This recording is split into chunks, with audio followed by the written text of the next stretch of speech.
En el nombre del Padre, del Hijo, del Espíritu Santo. Amén. Señor Dios Padre Todopoderoso, te damos gracias, Señor, en esta noche por nuestra vida, Padre Santo. Gracias, Señor Jesús, por permitirnos terminar una semana más de labores, Señor. Queremos pedir la presencia del Espíritu Santo en esta noche. Queremos que Él nos llene, nos ilumine y nos bendiga. Que sea Él que tome control total de nuestra mente, de nuestro corazón, de nuestro pensamiento. Que sea Él el que guíe el camino hacia la verdad. Que comparta esta noche su sabiduría con estos pobres pecadores que somos, que no somos dignos de que Él esté en medio de nosotros, porque Él es santo, poderoso, fuerte y glorioso. Pero Padre, en tu infinita misericordia, nos has querido dar el Espíritu Santo como anticipo de el cumplimiento de todas tus promesas, Señor. Quiero pedir por la salud de todos nuestros enfermos, de todas las personas que están padeciendo en estos momentos, Señor. Derrama sobre ellos tu espíritu de sanación. Tú sabes quiénes están ahora mismo enfermos, Señor. Dales fortaleza, dales fe, dales esperanza, Señor. Y sana, Padre Santo, a través de las medicinas, de los tratamientos, pero sobre todo a través de tu Espíritu. Estos cuerpos enfermos, Señor. Danos fortaleza, Padre Santo. Permítenos, Señor, conocer tu verdad. Tu palabra, Señor, es la verdad, pero vista a la luz de Cristo Jesús. Ven, Espíritu Santo, ilumínanos, santifícanos, fortalécenos, Señor, en esta noche. Llena nuestro hogar, nuestra casa de tu presencia, Señor. Ven, Espíritu Santo. Ven, Espíritu Divino, y fortalece nuestra fe. Y abre nuestros ojos a la verdad del Padre y del Hijo. En el nombre del Padre, del Hijo, del Espíritu Santo. Amén. Bueno, vamos ahora a hacer la lectura del capítulo número 9 del libro del Levítico, que nos ha sorprendido mucho. Aarón inicia su sacerdocio. Al octavo día, Moisés llamó a Aarón y a sus hijos y a los ancianos de Israel. Y le dijo a Aarón: toma un becerro para el sacrificio por el pecado, y un carnero sin defecto para ofrecerlo en holocausto. Y preséntalos ante el Señor. A los israelitas diles que tomen un chivo como sacrificio por el pecado, un becerro y un cordero que sean de un año y que no tengan ningún defecto, para ofrecerlos como holocausto, y un toro y un carnero para matarlos ante el Señor como sacrificio de reconciliación. Que traigan también una ofrenda de cereales amasada con aceite, porque el Señor se les va a manifestar hoy. Los israelitas llevaron hasta delante de la tienda del encuentro lo que Moisés había ordenado.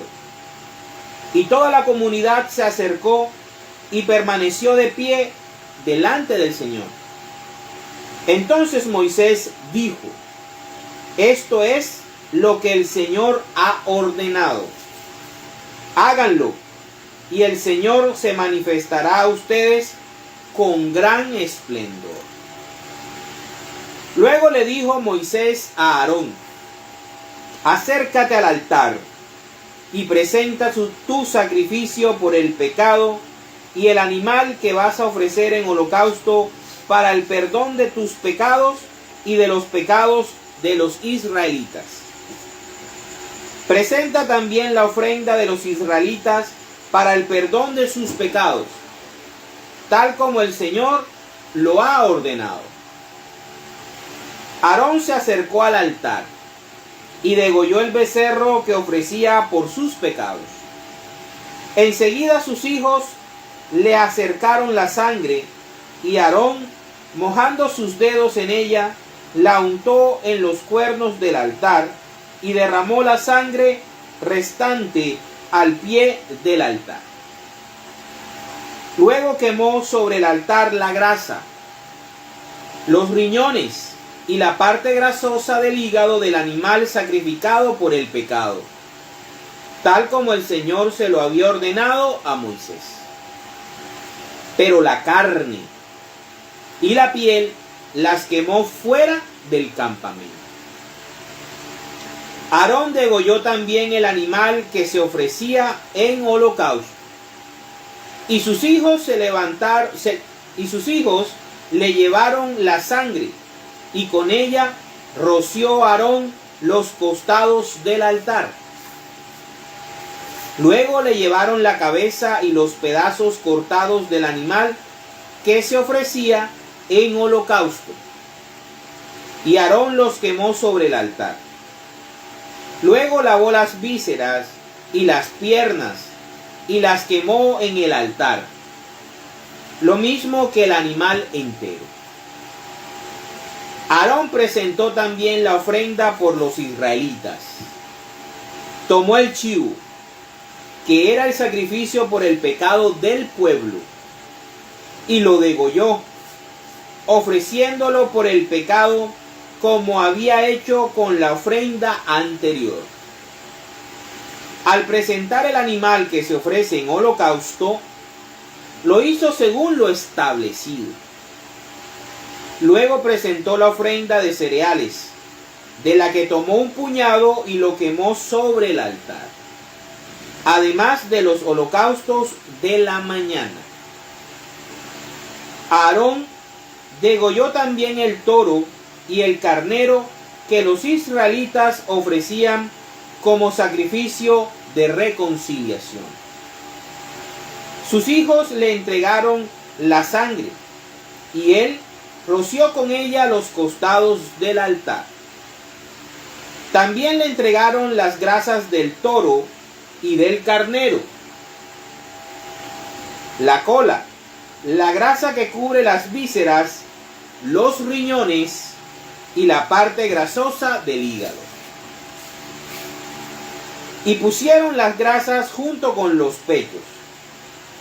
Entonces Aarón quemó las grasas en el altar, pero con los pechos y los muslos derechos solo celebró ante el Señor el rito de la presentación, tal como el Señor se lo había ordenado a Moisés.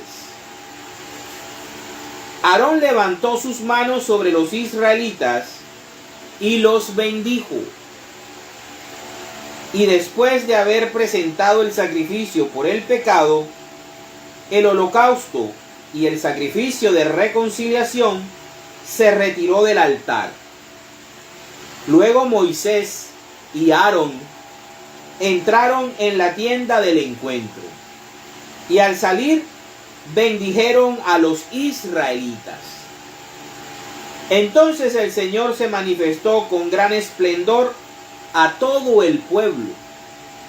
Salió fuego de la presencia del Señor y consumió el animal que iba a ser quemado, y las grasas que estaban sobre el altar.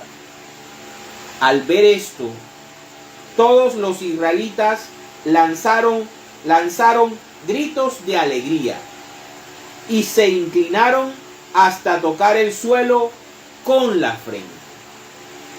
Palabra de Dios.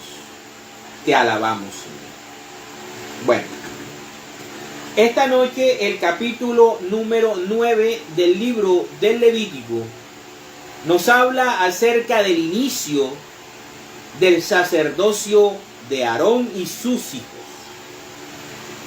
Nosotros hemos venido diciendo y hemos venido tratando de hacer un paralelo entre el sacerdocio del Antiguo Testamento, de la Antigua Alianza, del Antiguo Israel, y el sacerdocio del orden de Melquisedec, que es el sacerdocio de el Nuevo Testamento, que es el sacerdocio de la alianza del monte Sión, como nosotros lo definimos ya hace mucho tiempo.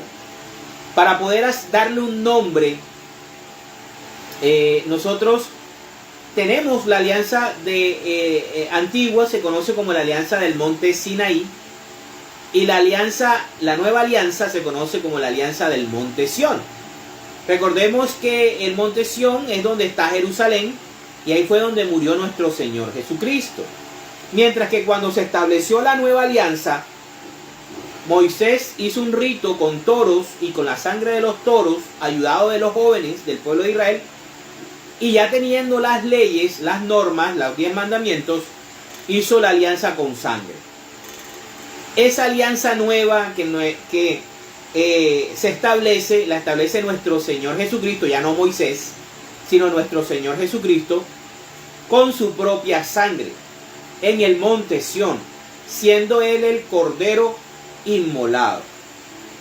De ahí que surge una nueva ley, la ley del amor, con nuevos mandamientos reforzados. Jesús no desechó los 10 mandamientos por completo, sino que le dio el verdadero sentido y lo resumió en uno solo: amar a Dios sobre todas las cosas y amar al prójimo como a sí mismo, ¿verdad? Él lo llama un mandamiento nuevo. Pero así como en el Antiguo Testamento existía un sacerdocio ministerial, porque Israel había sido escogido, todo el pueblo de Israel, la nación de Israel, las 12 tribus de Israel, los descendientes de los hijos de Jacob, los descendientes de los hijos de Isaac, los descendientes del hijo sobrenatural de Abraham. Recordemos que Abraham tuvo un hijo natural con su sierva Agar, y un hijo sobrenatural, una bendición de Dios, un regalo de Dios, con su esposa legítima, con Sara, que es Isaac. Bueno, entonces todo el pueblo de Israel es un pueblo sacerdotal, todo. Pero Dios es un Dios ordenado, un Dios institucional, un Dios pedagógico, un Dios de ley, bien estructurado, bien establecido. No por nada es el gobernante número 1 y el mejor gobernante del universo físico y espiritual. ¿Sí? Aunque hayan protestado por algo y se hayan rebelado. Entonces, Dios establece un sacerdocio provisional. El sacerdocio que hoy el capítulo 9 nos está diciendo que empezó. Tomando a Aarón como sumo sacerdote, como aquel que tiene la dignidad, ¿sí?, de poder sobrepasar el velo y poder presentar las ofrendas y los sacrificios por el pecado, de reconciliación, holocausto, por él y por el pueblo. Pero también tiene unos ayudantes, unos sacerdotes que no traspasan ese velo que separa el lugar santo del lugar santísimo dentro del tabernáculo. Dios establece de la tribu de Leví, son 12 tribus, de la tribu de Leví, establece, él escoge bajo su autoridad como Dios, escoge a la tribu de Leví, y de los de la tribu de Leví escoge a Aarón, hermano de Moisés, y a su descendencia, a sus hijos. Y los establece como sacerdotes ministeriales. Todo el pueblo de Israel, todo israelita, era sacerdote de Dios frente al mundo. Pero Dios había escogido un grupo selecto de hombres, de varones, que iban a representar al pueblo de Israel frente a él. En primera instancia teníamos a Moisés como el mediador. En el Nuevo Testamento es reemplazado por nuestro Señor Jesucristo, ya no en el tabernáculo o en el templo de Jerusalén, sino ya en el templo celestial, allá en la Jerusalén celestial, en el tercer cielo. ¿Sí? Y también tenemos a Aarón como sumo sacerdote, también reemplazado por nuestro Señor Jesucristo. Ya Jesús hace las dos veces, mediador, único mediador entre el Papito Dios y la humanidad, y sumo sacerdote de la iglesia que él fundó, que es la Iglesia Católica. Pero deja un vicario, deja un representante, una oveja encargada, sobre la cual, sobre la figura, sobre el respeto, sobre el liderazgo, sobre el cuidado, él va a soportar su iglesia. La iglesia que tenga a esa piedra, que no es la piedra angular, porque la piedra angular, la piedra principal, es Cristo. Pero él fundamenta su iglesia sobre otra piedra, que es Pedro. Y sobre esa piedra coloca los otros fundamentos, las otras bases, que son los apóstoles. Entonces, así como inicia un sacerdocio en el Antiguo Testamento, así también Jesús, cuando resucita, envía, le da las últimas instrucciones a esos sacerdotes nuevos de la nueva alianza, y ya les da una orden para que ellos ministren y ejerzan el ministerio, ya no como los sacerdotes según el orden de Aarón y sus hijos, sino como sacerdotes a la orden de Melquisedec, que es el sacerdocio como se conoce al catolicismo, o al sacerdote católico es según el orden de Melquisedec, que es el del Nuevo Testamento. Entonces aquí podemos ver cómo todo lo que se establece en Éxodo 29, todo lo que se nos ha venido explicando con mayor detalle desde que comenzamos el libro del Levítico, ya debemos llevarlo a la ejecución. No solamente es teoría, teoría, teoría. Ahí vemos cómo Dios, ya después de los 7 días de consagración, por eso comienza el capítulo diciendo que después del octavo día, después de los 7 días de la consagración, que ellos tenían que estar ahí día y noche en el tabernáculo, Dios le dijo, o Moisés llamó a su hermano Aarón y a sus hijos, o sea, a los sacerdotes ministeriales, y también llamó a los ancianos de Israel. Los ancianos o presbíteros son representantes. Desde la antigüedad, el anciano es representante del pueblo ante Dios.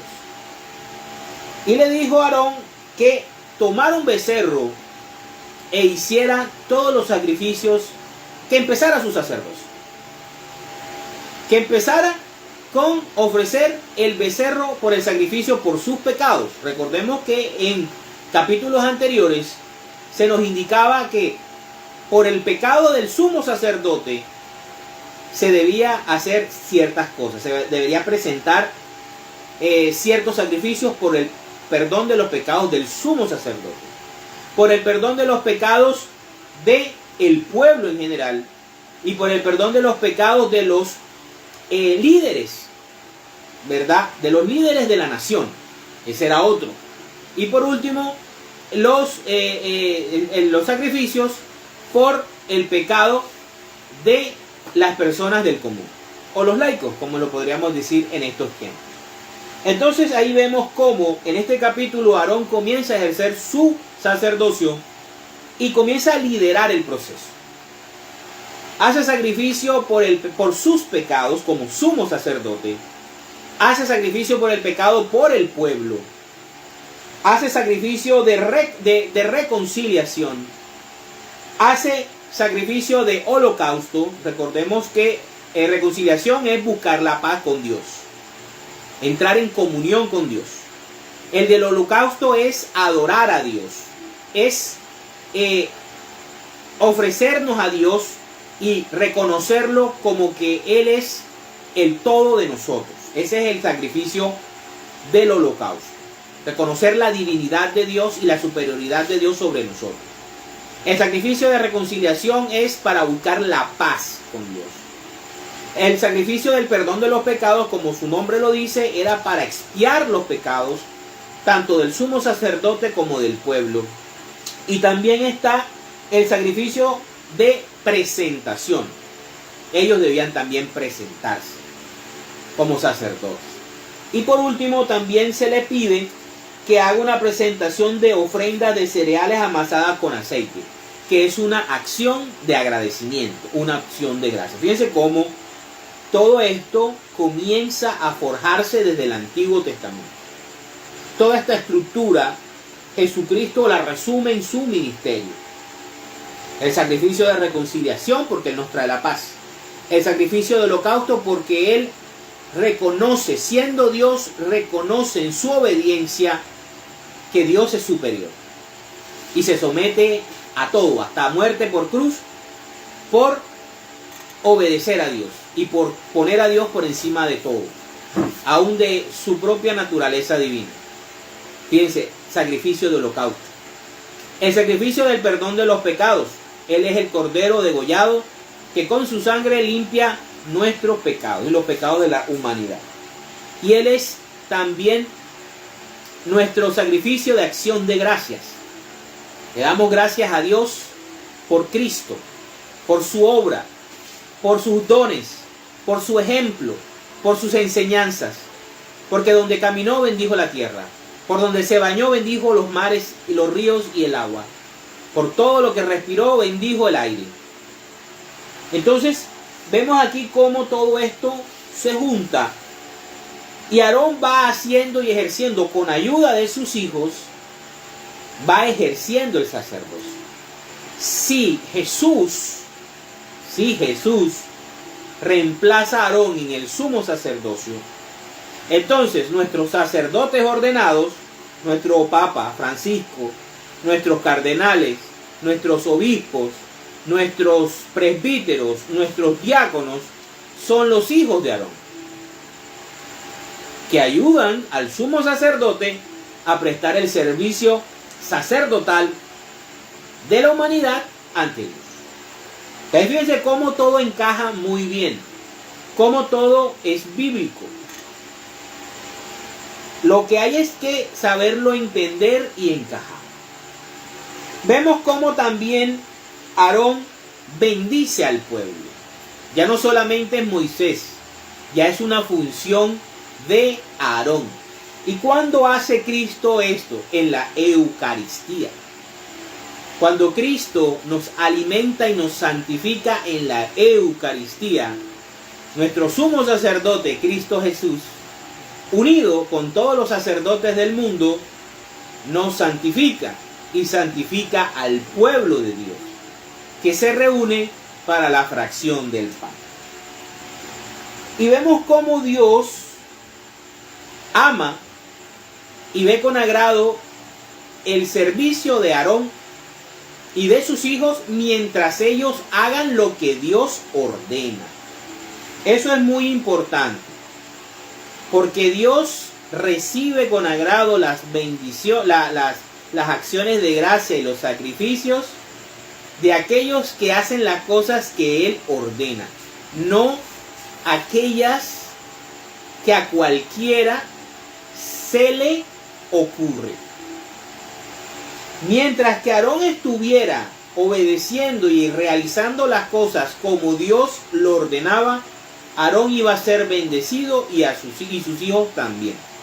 En el momento que cada uno quisiera hacer lo que le diera la gana, Dios lo ajustaba. Fíjense que también entrar a la tienda del encuentro, entrar al lugar santísimo, no podía entrar cualquiera.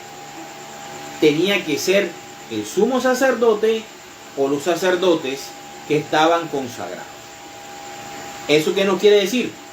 Que los sacramentos y que el perdón de los pecados han sido asignados por Dios a través de la persona de Cristo a nuestros ministros ordenados, y que por eso necesitamos a nuestros ministros ordenados. Los necesitamos porque es la orden de Cristo y por ende la orden de Dios, porque Dios le dio toda autoridad en el cielo, en la tierra y debajo de la tierra, para que Él instituyera las cosas como debían quedar definitivas. Cristo instituyó una iglesia, una sola. Cristo envió el Espíritu Santo, que fue quien santificó a esa iglesia. Cristo estableció a un vicario y le dio la orden de cuidar y de pastorear a sus ovejas. Sus ovejas. Cristo estableció 12 apóstoles, a los cuales les sopló el Espíritu Santo y le dio la orden de perdonar pecados. No es invención de los apóstoles, no es invención del Papa, es una orden de Cristo. Cristo instituyó la Eucaristía y la elevó a su propio cuerpo y su propia sangre, su propia carne y su propia sangre. Nada ha sido inventado por los hombres. Todo ha salido de la boca de Cristo y está en la palabra de Dios. Entonces, ahí podemos ver cómo el Señor santifica al pueblo y muestra su gloria. ¿Cómo? Consumiendo con fuego en el altar lo que Aarón y sus hijos habían establecido, habían colocado, habían hecho según las órdenes de él.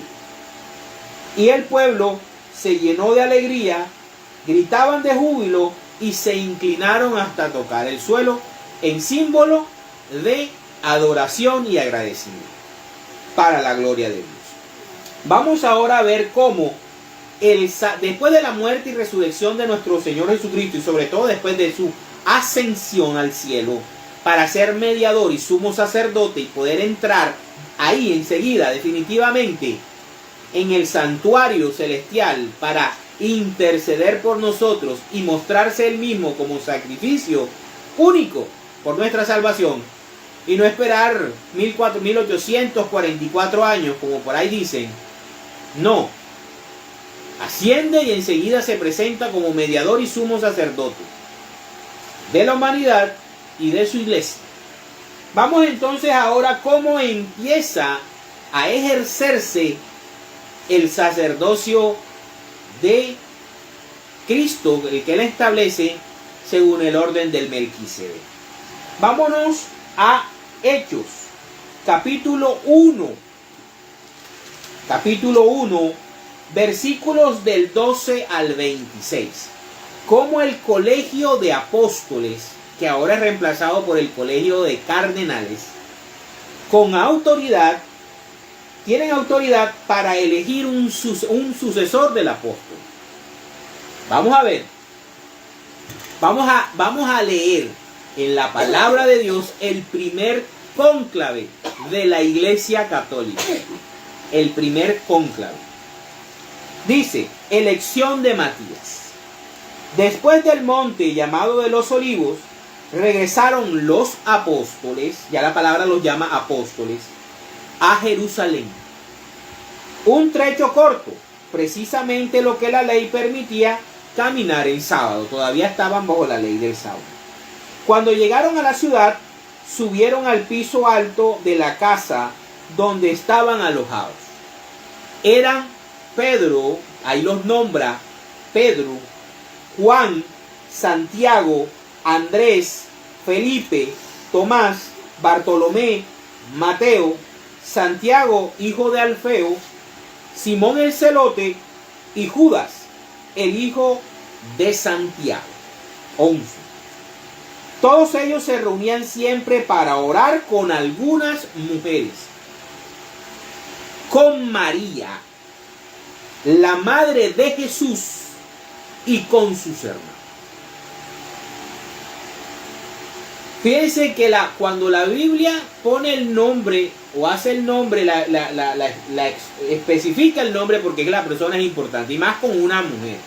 En la Biblia, solo las mujeres más importantes aparecen con el nombre propio establecido. Sí, es la Biblia un poquito restricta, pero cuando una mujer aparece con su nombre propio es porque esta mujer es importante. Fíjense que están los 12 discípulos, los 11 discípulos, los que quedaron, y se reunían. Ahí inicia ya la semilla de la iglesia, y se reunían con María, la madre del Señor, la madre de Jesús. O sea que la iglesia siempre ha contado con la presencia de María. La iglesia verdadera tiene a la Virgen María ahí. La iglesia que se autodenomine cristiana y no tenga a María, no son los discípulos de Jesús. Porque para poder ser la iglesia con los discípulos de Jesús, debe estar presente la Virgen María. Listo. Por aquellos días Pedro se dirigió a los hermanos reunidos. Pedro, el vicario, que eran como 120 personas, y les dijo: hermanos, tenía que cumplirse lo que el Espíritu Santo, por medio de David, ya había dicho en la Escritura acerca de Judas, el que sirvió de guía a los que arrestaron a Jesús. Pues Judas era uno de los nuestros. Ellos lo reconocen como uno de ellos. Y tenía parte en nuestro trabajo. Era un apóstol. Pero fue y compró un terreno con el dinero que le pagaron por su maldad. Y luego cayó de cabeza y se reventó y se le salieron todos los intestinos.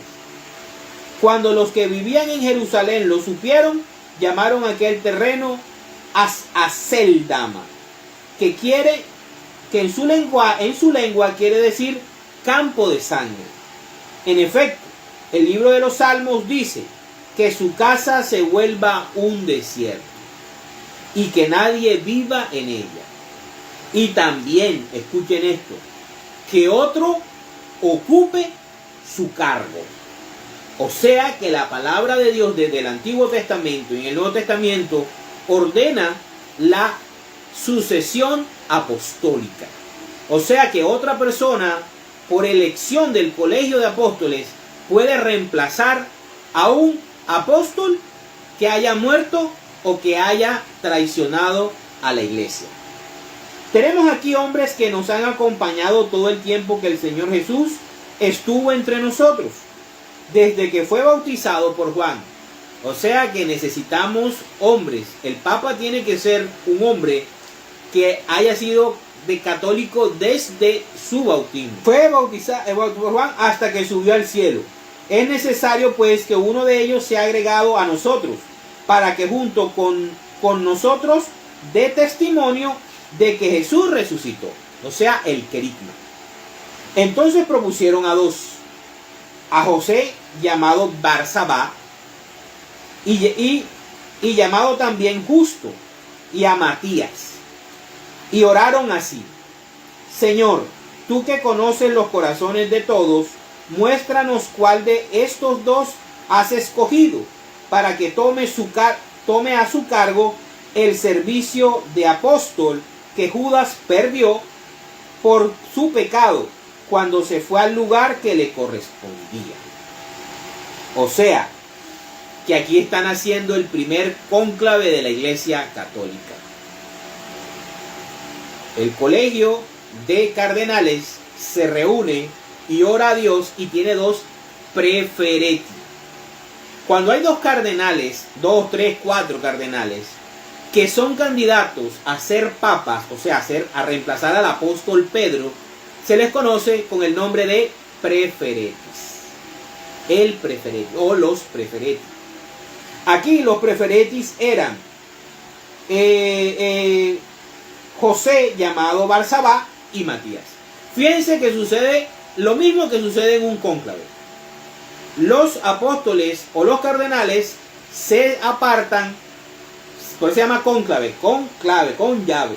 Se apartan del mundo y comienzan a hacer una oración para que el Espíritu Santo los ilumine a todos, a cada uno de ellos, y le diga a cada uno quién debe ser el Papa. De tal manera que cuando se obtiene la mayoría absoluta, se elige Papa, y es la fumarata blanca. Miren lo que va a pasar. Dice, lo echaron a suerte. Lo echaron a suerte. Y esta favoreció a Matías. O sea, lo echaron a suerte es lo que hace la iglesia desde hace muchos siglos con el cónclave. ¿Sí? Cada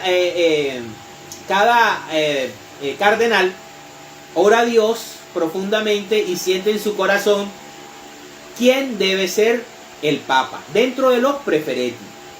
¿Ya? De los que están ahí como candidatos, tienen que escoger uno. Y cuando hay una mayoría absoluta, entonces habemos Papa.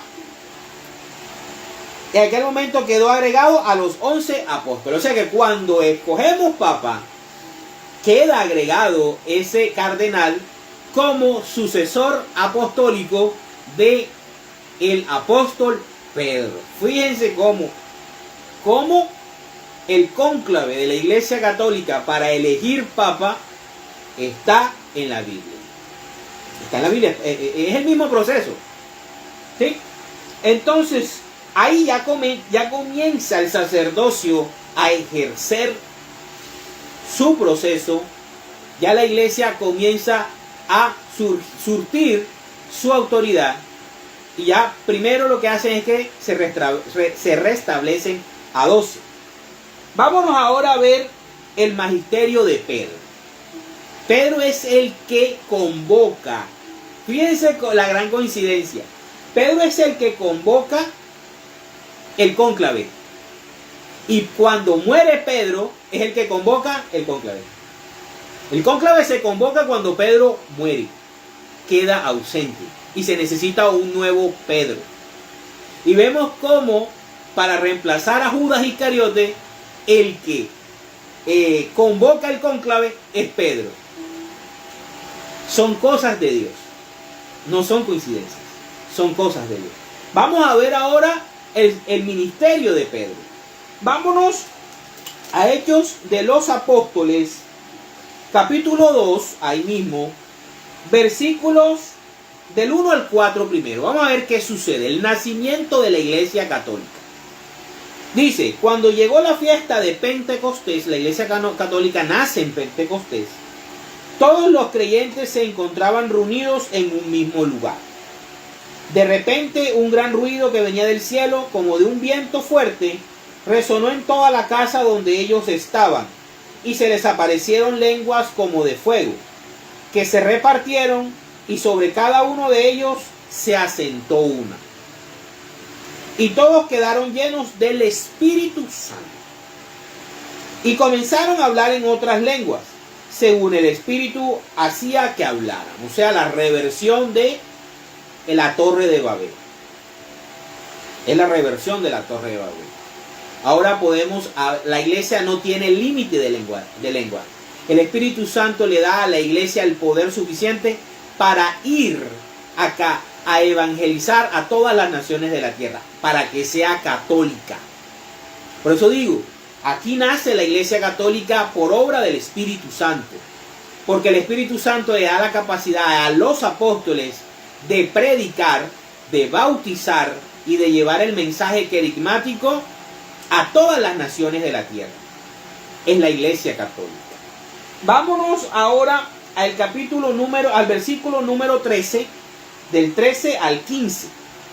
Vamos, que dice del 13 al 15. Dice, pero algunos burlándose decían, es que están borrachos. Como nos dicen a nosotros nuestros queridos hermanos separados. Ahí van los católicos, esos borrachones. Fíjense. Hasta eso está identificada en la Biblia. Entonces Pedro se puso de pie. El vicario, el Papa, se puso de pie. Con los otros 11 apóstoles. Ya la decisión que habían tomado el cónclave había surgido efecto. El cónclave ya se estaba ejecutando. Ya eran Pedro y los otros 11, 12.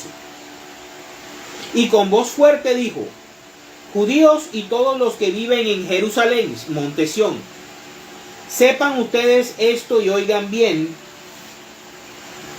lo que les voy a decir. Estos no están borrachos, como ustedes creen, ya que apenas son las 9 de la mañana. O sea, Pedro defiende a la iglesia. Pedro defiende, es la voz principal de la iglesia. Es el guardián, es el cuidador. Él es el vicario. Cristo, cuando vuelva, le va a pedir cuentas a él. ¿Qué hiciste con lo que te dejé encargado? Y lo vamos a ver más adelante todavía. Vámonos entonces ahora de los versículos del 22 al 24. Dice: escuchen pues, israelitas, lo que voy a decir. Como ustedes saben muy bien, Dios demostró ante ustedes la autoridad de Jesús de Nazaret, haciendo por medio de él grandes maravillas, milagros y señales. Y a ese hombre que conforme a los planes y propósitos de Dios fue entregado, ustedes lo mataron, crucificándolo por medio de hombres malvados. Pero Dios lo resucitó, liberándolo de los dolores de la muerte, porque la muerte no podía retenerlo, no podía tenerlo dominado.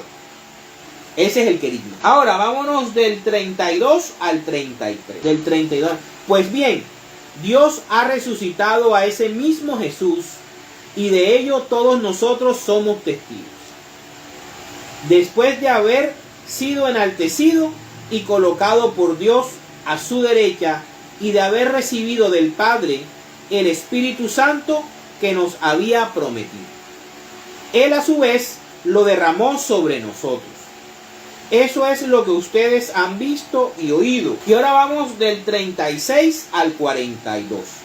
Sepa todo el pueblo de Israel con toda seguridad que a este mismo Jesús a quien ustedes crucificaron, Dios lo ha hecho Señor y Mesías. Esa es la base de la Iglesia Católica.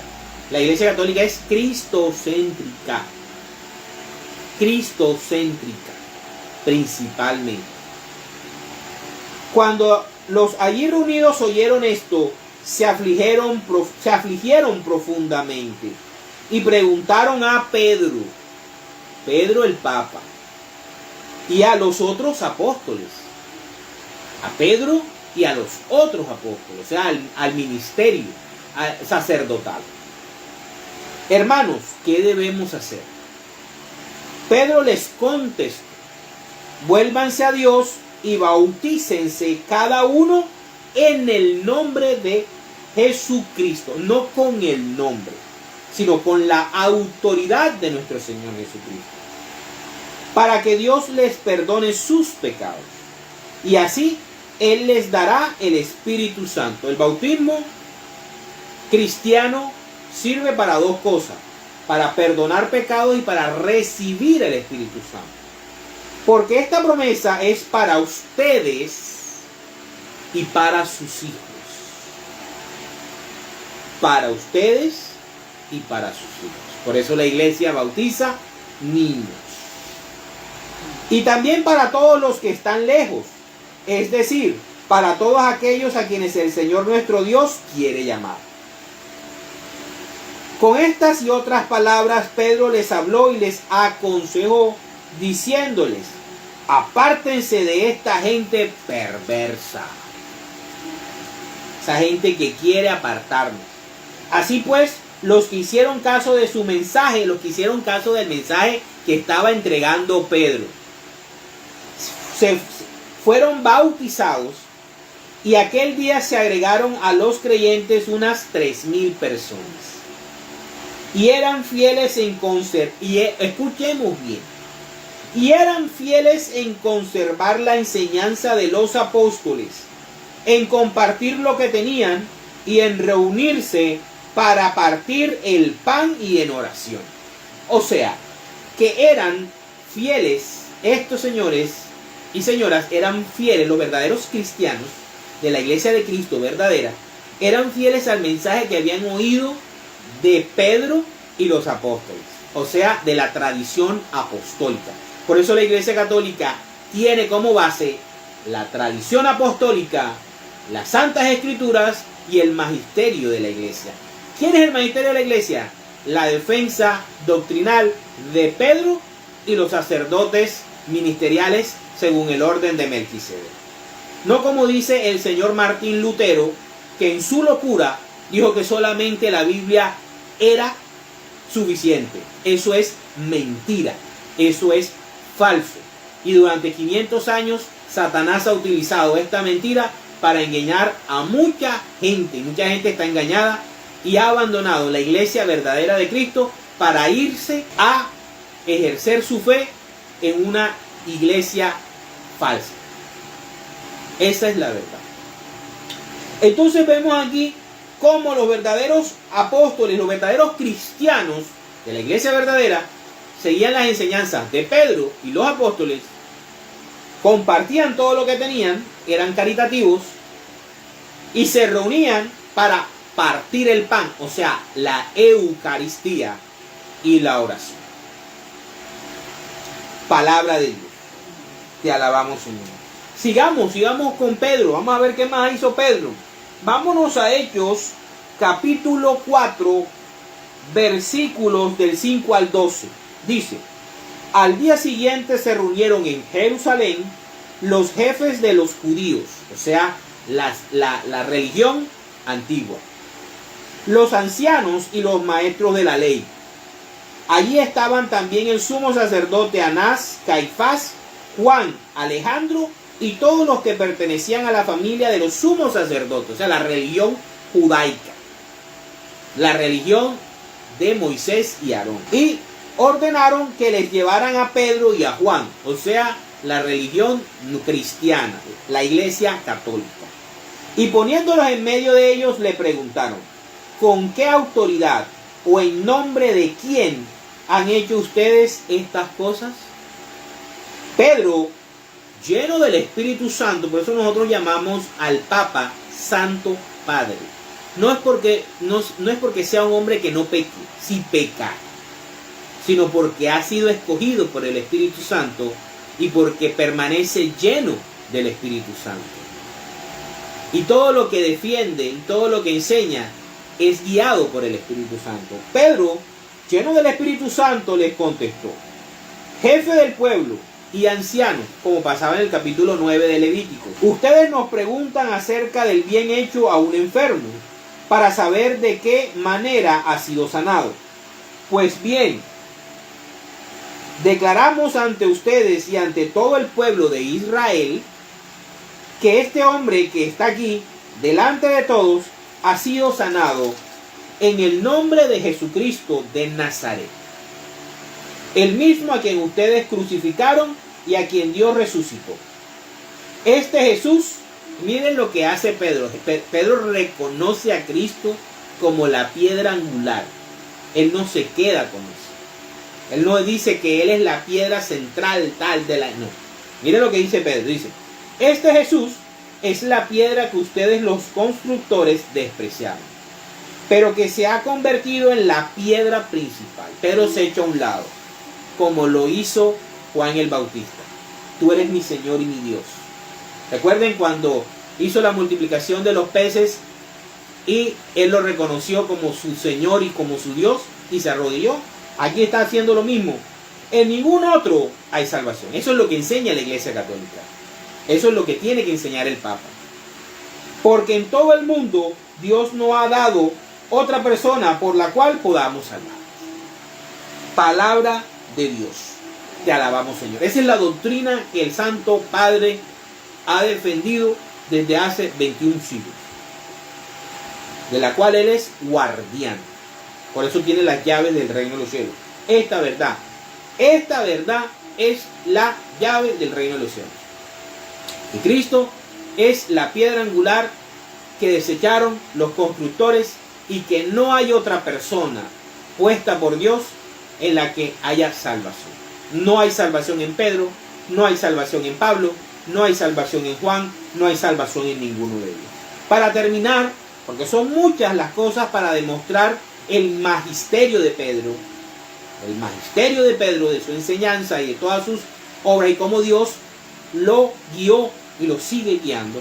Vamos a ver qué nos dice él mismo en segunda de Pedro, capítulo 1, segunda de Pedro, capítulo 1. Primero vamos al los versículos 1 y 2. Vamos a ver qué dice. Se identifica, dice: Simón, Pedro, siervo y apóstol de Jesucristo. ¿Cómo se le conoce al Papa? Siervo de los siervos de Dios. Ese es uno de los títulos del Papa. Siervo de los siervos de Dios. Vicarium Filii Dei. Vicario o representante del Hijo de Dios. No es el Hijo de Dios. Saluda a los que han llegado a tener una fe tan preciosa como la nuestra, porque nuestro Dios y Salvador Jesucristo es justo. Reciban abundancia de gracia y de paz mediante el conocimiento que tienen de Dios y de Jesús nuestro Señor. Se está identificando. Luego, vámonos a los versículos del 12 al 15. Dice: por eso les seguiré recordando siempre todo esto, aun cuando ya lo saben y permanecen firmes en la verdad. ¿Cuál es la verdad? La verdad que han revelado los apóstoles, Pedro y los apóstoles. Más nadie tiene autoridad para revelar la verdad, ni más nadie tiene la verdad que aquella que fue revelada por medio de el testimonio y la vida y la sangre de Pedro y los apóstoles, incluyendo a San Pablo. Más nadie. Otro que venga a hablar y a decir algo diferente es mentira.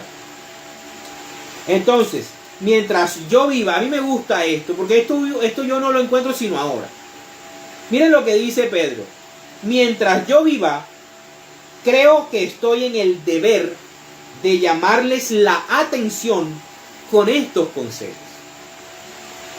Fíjense que mientras yo viva, creo que estoy en el deber de llamarles la atención con estos consejos. O sea, Él es nuestro pater. Él es nuestro Padre aquí en la tierra. Por eso al Papa lo llamamos Santo Padre. Y tenemos que tener el respeto. Está en la Biblia, está en la palabra. Miren lo que Él dice: mientras yo viva, creo que estoy en el deber de llamarles la atención con estos consejos. Nuestro Señor Jesucristo me ha hecho saber que pronto habré de dejar esta vida. O sea, ha de entregar su vida. Pero haré todo lo posible. Esto me llama mucho la atención. Me dio una emoción cuando mire lo que dice. Pero haré todo lo posible para que también después de mi muerte se acuerden ustedes de estas cosas.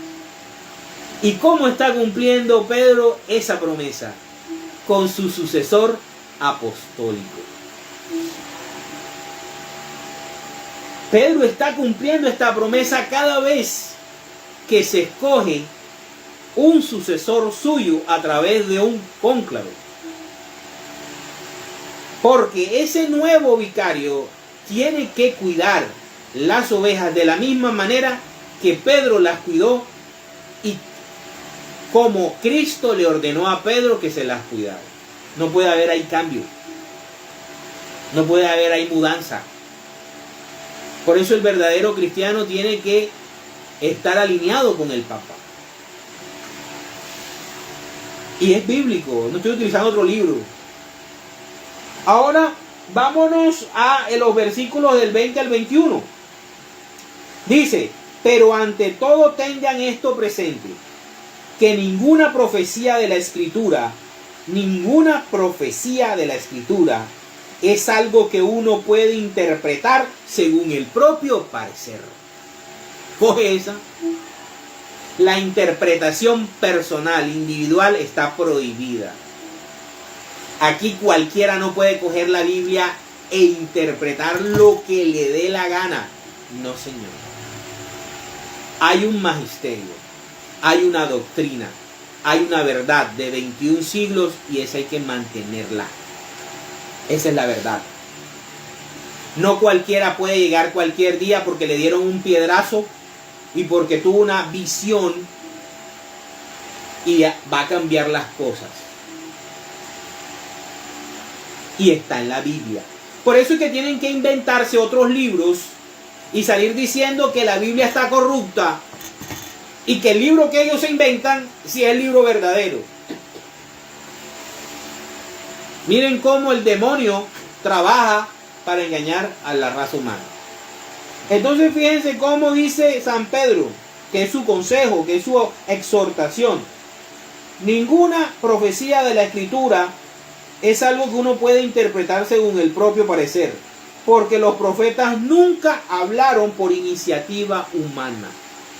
Al contrario, eran hombres que hablaban de parte de Dios y dirigidos por el Espíritu Santo.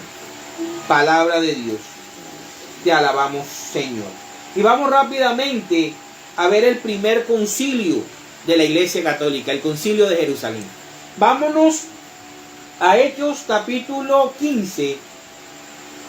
Hechos 15, versículos del 1 al 21, pero no los vamos a leer todos. Dice: por aquel tiempo algunos que habían ido de Judea a Antioquía comenzaron a enseñar a los hermanos que no podían salvarse si no se sometían al rito de la circuncisión.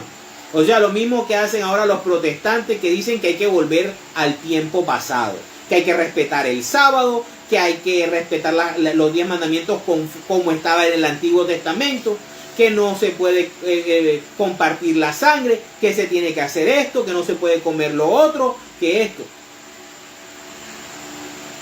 Conforme a la práctica establecida por Moisés. Esos que predican de que hay que volver a hacer las cosas como en el Antiguo Testamento, no. Pablo y Bernabé tuvieron una fuerte discusión con ellos y por fin Pablo, Bernabé y algunos otros fueron nombrados para ir a Jerusalén, a Sión,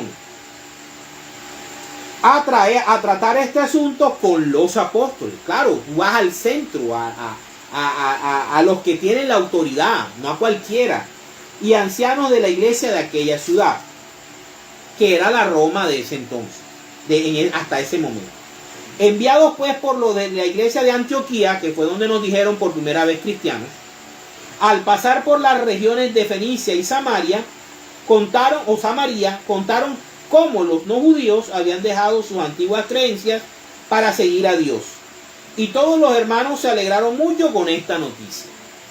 Cuando Pablo y Bernabé llegaron a Jerusalén, fueron recibidos por la iglesia y por los apóstoles y ancianos, y contaron todo lo que Dios había hecho con ellos.